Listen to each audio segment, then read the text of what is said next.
On this edition of Southern Newsweek, the ACC announces big plans for Dunedin, and a young Southern swimming champ arrives home with a gold medal. The Air Training Corps is steaming mad about fertiliser theft.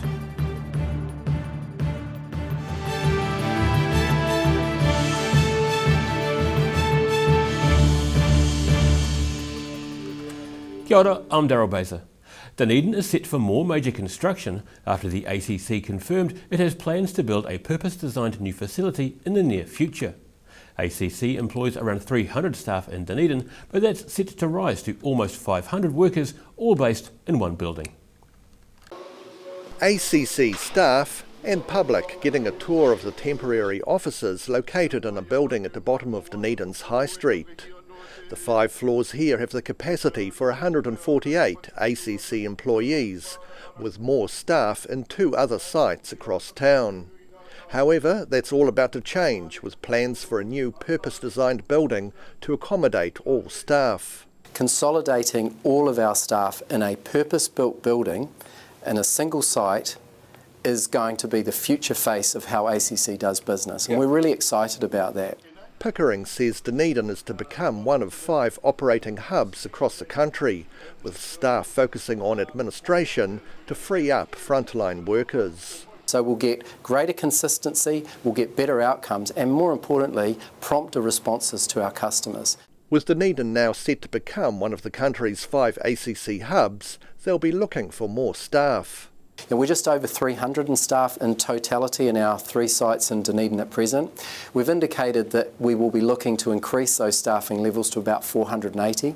It'll be somewhere between there and 500, I would imagine. And Pickering says the move will increase some employment opportunities in Dunedin. It'll be a combination of some staff moving here, some staff taking on new roles, but also creating new opportunities for people who are already in Dunedin in the workforce who want to come and join us. ACC are hoping to start construction on the new building as soon as possible, possibly before work starts on the new Dunedin Hospital. In Dunedin, the South Today.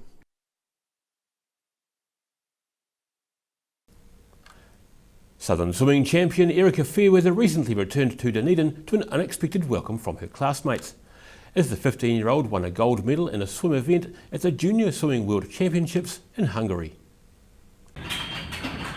Erica Fairweather greeted by her Kavanagh College classmates at Dunedin Airport following her winning gold at Budapest. It's been a full-on 2 months for the swimming champ, who also attended other championships 2 weeks prior. And it's great to be back home with friends. It was super cool having them there. I'm super surprised.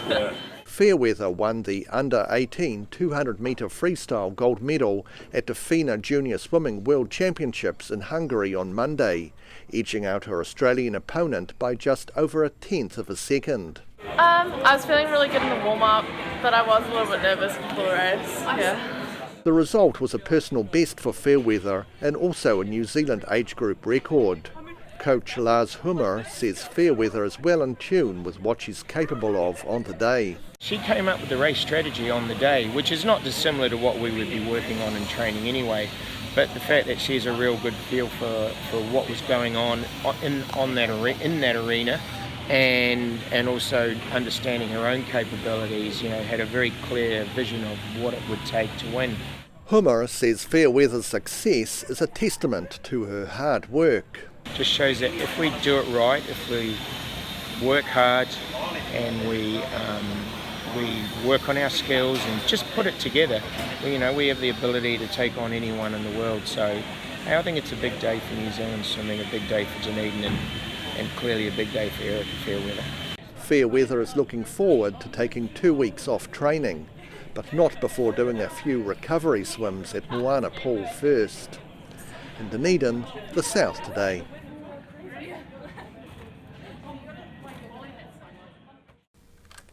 More than 250 Port Otago workers are refusing to work overtime from this weekend. A strike notice outlining the overtime ban has been jointly issued by 2 maritime unions unless management addresses concerns regarding safety and the demand for a 4% pay rise. protesting against having to work overtime. Workers at Port Otago are objecting to being asked to work long hours when fatigue could become a hazard. And they're getting support from other union members who don't actually work at the port, such as train driver Dave Kearns. The issue that these members from Port have got is around being asked to work more hours, and the issue is around fatigue.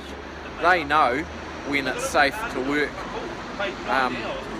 late at night and what fatigue does to their body, as we do in rail. We drive trains at night on our own right through the night.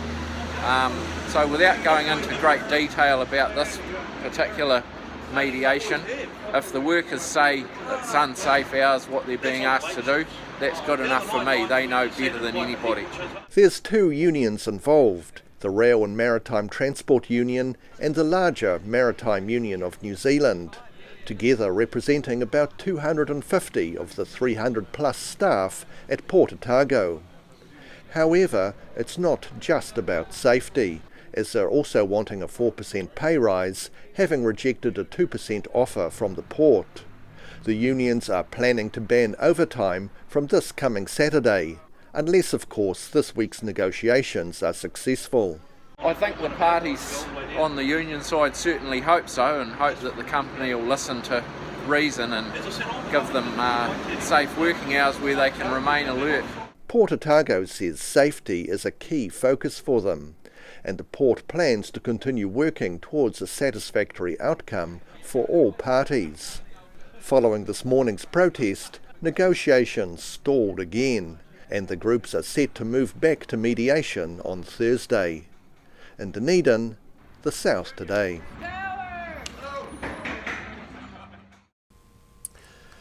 If you want to take bags of compost, please pay for them. That's the plea from the Oamaru Air Training Corps, who've had enough of people stealing bags of compost from the squadron's honesty stall. Bags of compost for sale to keen gardeners from the Oamaru Air Training Corps honesty stall on Humber Street. Normally about 100 bags are sold each week at $5 a bag, but this spring about a quarter have not been paid for. It regularly goes missing, but just been noticeable this particular growing season, if you like, that there's some 25% of all our compost we put into our stall is stolen. More than 20 young people are involved with the squadron, and Commander Beveridge says they're losing out on hundreds of dollars of badly needed cash. It's an honesty system, and the stuff is there. It's the same with a lot of honesty stalls for fruit, vegetables or everything else that's sold. A lot of stuff is in fact stolen. I'm really hacked off about this because the money actually collected goes towards helping the young people of the town and then the air cadets to help pay for the camps and tramps and other bits and pieces that we try and do for them. And a lot of hard labour goes into running this stall. The cadets actually are responsible for bagging compost and transporting it here to the stall, so there's a lot of work actually goes on behind the scenes. It's not just a matter of chucking bags in there and hoping something happens. He says a security camera will be installed to monitor the site, and anyone caught stealing will face prosecution. In Oamaru, the South Today. Still to come on Southern Newsweek, collectors were out in force for a colourful fundraiser, and the Dunedin City Council celebrates becoming a living wage employer. See you after the break.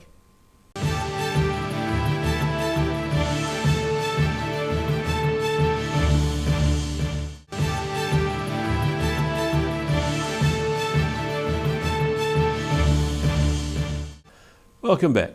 Collectors were out in force across the region collecting funds for the Cancer Society. The Otago branch has people selling daffodils in many towns and cities, and they hoped to reach a large financial target. A blooming marvellous day as thousands of volunteers across the region sell real and plastic daffodils, raising funds for the Cancer Society. Around midday, Cancer Society CEO Rachel Hart said the day is going well. Look, we're getting a great reaction. It feels like there's a lot of energy on the street. It's really exciting to be walking past all these people who are wearing their daffodils. So yeah, really happy at this stage. Like many organisations, the Cancer Society doesn't receive government funding, so fundraising events like Daffodil Day are vital to keep the organisation running. Last year, Daffodil Day events raised 15% of the organisation's operating budget, a target they'd like to reach this year. It's about 400,000, so that's what we hit last year, and we'd love to meet that this year as well. Like many chief executives, Hart spends much of her time behind a desk in an office, but says days like this are an enjoyable part of the role. Yeah, look, I'm really lucky in my job that I get to hear from lots of people about their experiences with cancer or the experiences of loved ones. But I think Daffodil Day is a particularly special day when people are out and want to share those experiences and talk about it. It's a really positive day, it's a really hopeful day, but of course it's got that sad element behind it of really highlighting some challenges for people. Hart spent the day on various stalls around Dunedin, many staffed by school children. And the CEO spent some of the morning with these 3 Year 9 students from Kavanagh College. Well, there's nothing really that makes me passionate about it, but I feel like it's a really good cause, and there's people suffering from cancer, and also some of my friends, like parents or friends in general, they suffer from cancer as well. So I feel like it's a pretty good cause at the same time. But there's really sometimes no real reason, it's just really good cause. Rachel Hart says the pupils spend an hour at a time at the stalls, with many schools offering students the option of giving time to the cause. The money raised is used to support patients with cancer and their families, to fund breakthrough cancer research, and to help reduce the incidence of cancer for future generations. In Dunedin, the South Today.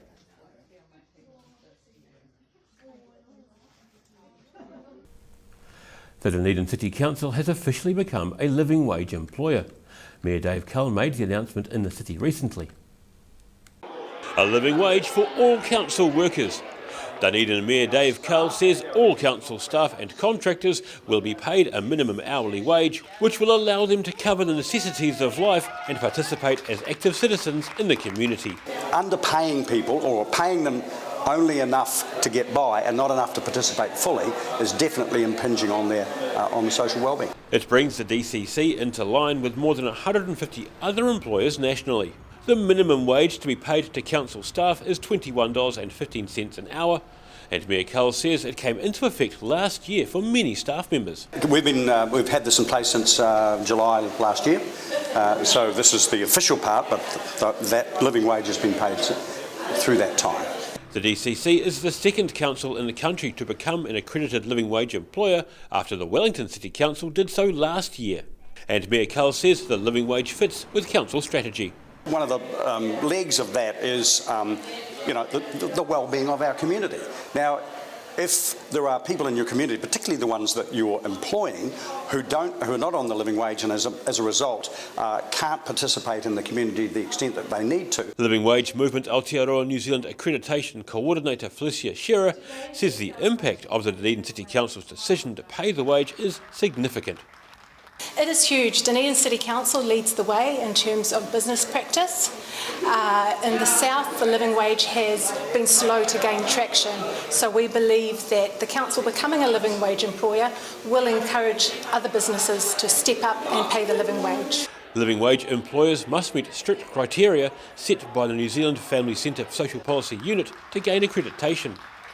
And Shearer says the Dunedin City Council is meeting those guidelines. So the living wage is $21.15, and that is the rate that will enable a worker and their family to not only afford the basic essentials, but also to participate actively in society. Mayor Cull says it doesn't yet apply to council-owned companies like Dunedin Venues Limited, but he says the DCC will get there with them.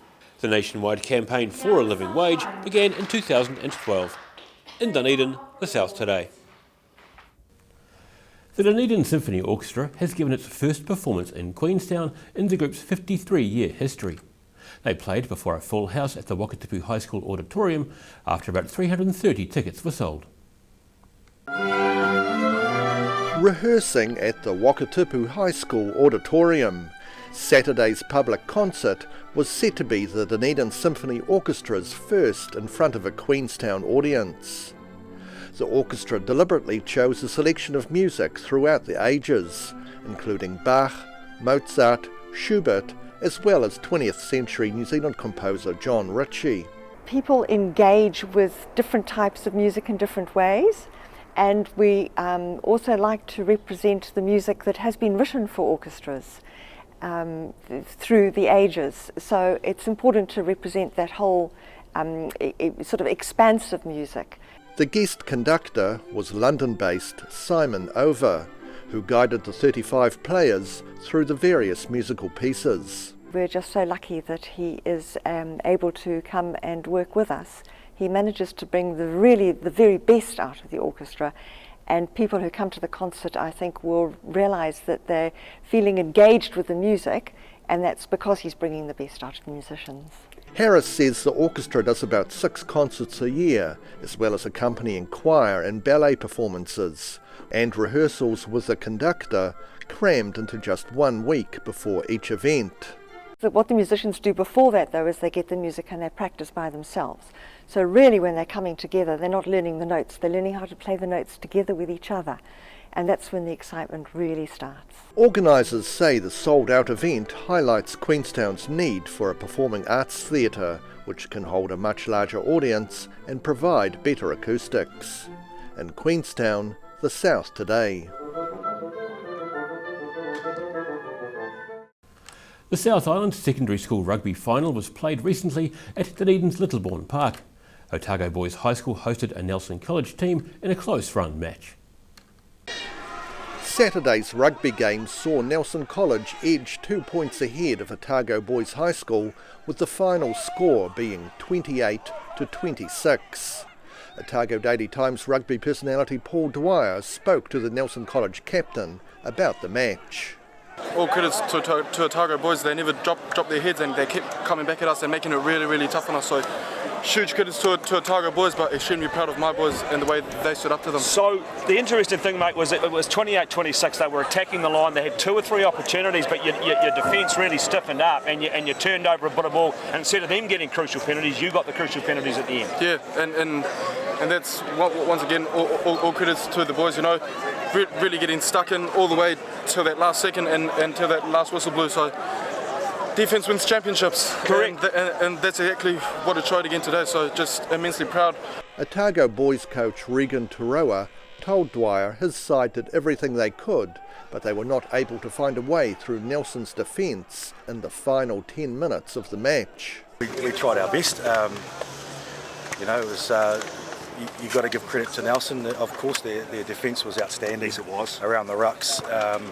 You know, we tried to go for the penalty. We tried to break through, but they just had that edge in that area for the end of the game. Nelson College now go on to play in the national top 4 finals in Palmerston North later this week. In Dunedin, the South Today.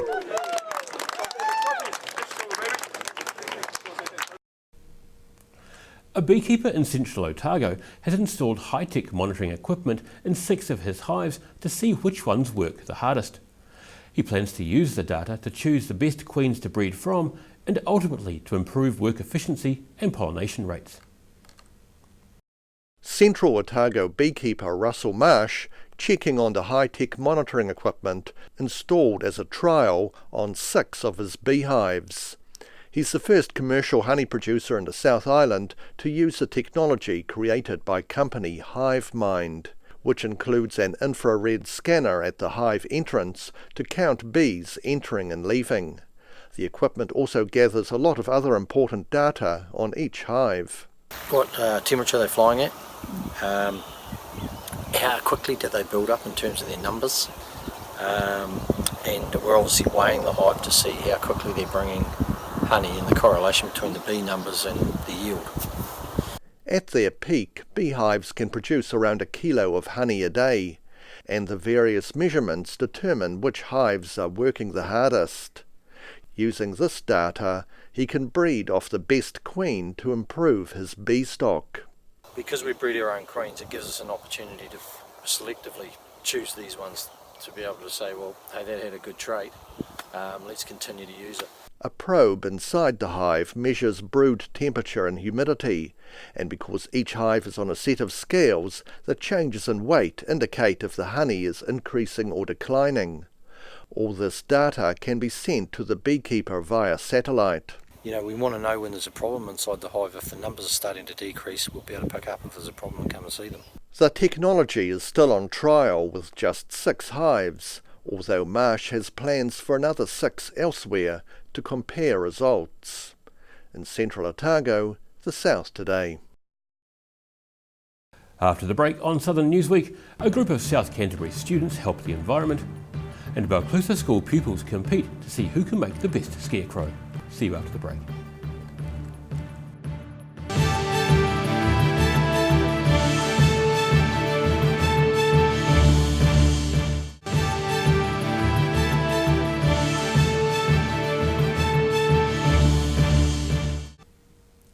Thanks for staying with us. Rangiora High School's land-based studies program is expanding to meet the needs of a changing world. The school is one of a few in the South Island with its own farm on campus, giving pupils from a non-farming background a taste of agriculture and offering a wide range of rural-based subjects. Grassroots education. Pupils of Rangiora High School can choose a part of education which many city kids might never experience. We operate a 50 acre stretch of land which is associated to the school, very close to the school, so able to bring the students down on a regular basis. Just across the road really, isn't it? Yeah, it is just across the road, so in a lot of ways it's like our second classroom. The farm runs 150 ewes and is busy with newborn lambs. Some bobby calves have just been brought in for fattening. Speaking amongst the sheep in the stockyards, head of land-based studies Gareth West says that students frequently get stuck in, boots and all. Sure, you can learn about it in textbooks, but until you're out there practicing it, sometimes it's quite hard for the students to understand. So having this facility is just fantastic. There's a percentage of school families from Rangiora and other small towns who don't have a lot of land around them. He says the program enables them to get hands-on experience and a feel for working in the agriculture industry. We do a lot of work here that brings the practical work back into the classroom and vice versa, so it gives the students a really good context of exactly how things operate. West says the farm means pupils with no rural background can get a taste of farming. The farm site offers a range of subjects, from agribusiness to agricultural and horticultural science, as a pathway for those looking ahead to studying at universities or polytechnics. Anything to do within the primary industries we're really looking to explore, and probably that's the way our programs will head in the future. I know there's been a big push on apiculture, fisheries and things like that. We'll be looking to hopefully integrate a bit more of that. West says one of the challenges is overcoming perceptions, like farming as a working man's job. He says there's an equal amount of boys and girls in the program, which he says is indicative of the way things are operating on the farm these days. In Rangiora, the South Today. Young conservationists from Wakanui School in mid-Canterbury have been making and firing seed balls into areas of gorse at a nearby beach reserve in order to encourage positive growth. Around 40 children came armed to Wakanui Beach with 385 seed balls made by combining clay, seed, fertiliser, coffee grounds and more into round launchable missiles. Ready, aim, fire! Catapulting balls to spread seed. It's the fun part of encouraging native plant regeneration. But local forest and bird member Val Clemens says the children have been preparing for this event for years. And we have this project going here on a council reserve at Wakanui Beach. And the children here have collected seed over the years and grown plants and planted them. Clemens says the children collected seeds from native flax, shore ribbonwood and oi before combining them with clay and more and shaping them into balls. She says an introduced species, gorse, works as a host in a parasitic relationship. The idea is that the seed in the gorse will grow, the gorse becomes a nurse crop for it, shelters it while it grows. Wakanui School students crafted their own catapults for the seed bombing exercise, making a variety of contraptions at home and at school. Clemens says as soon as the natives take over, the gorse's days are numbered. And once the natives get up and overtop the gorse, and it's shaded, then the gorse will die. This week's events are part of the Wakanui Beach Conservation and Restoration Project, which has been supported by the Community and Ashburton Council over the last few years and is managed by a Biodiversity Committee. In Ashburton, the South Today. There was no shortage of brains on show at the inaugural school scarecrow competition in Clutha this week. 8 Clutha district schools entered the event at the town's community garden after it was established to stimulate young people's interest in all things green-fingered. A hive of activity at Clutha's community gardens, with scarecrows being erected and tweaked at the inaugural school's scarecrow competition. Garden spokeswoman Beatrice Pratt says kids love taking part in this event. Well, today we decided that to get started for spring, that we would have a scarecrow competition for the schools, and a lot of the schools have entered, and the children have become very excited about it. 8 Clutha district schools took part in the scarecrow making competition, all bringing their own style and flair to the occasion. By the narrowest of margins, I do have to make this first, mainly because of the recycling, and also because I'm quite sure that reminds me of someone, but I can't think who it is. There's someone running around the town that looks like this, I'm sure there is. Unfortunately, members of the winning school team had already returned to class. However, these two from Tahakopa School say the day was an excellent reason for education outside of a classroom. It was just something that we could do and have some fun with. It was really fun, and we thought it would be a good opportunity to work as a team. The garden is set to officially open to the public on October the 1st, and after the event's inaugural success, organisers say the scarecrow making contest is now likely to be held annually. In Clutha, the South Today. That wraps up this edition of Southern Newsweek. For the latest news from across the southern region, check out odt.co.nz and follow Channel 39 on Facebook and YouTube. Take care of yourself and others. Thanks for watching. Ka kite anō.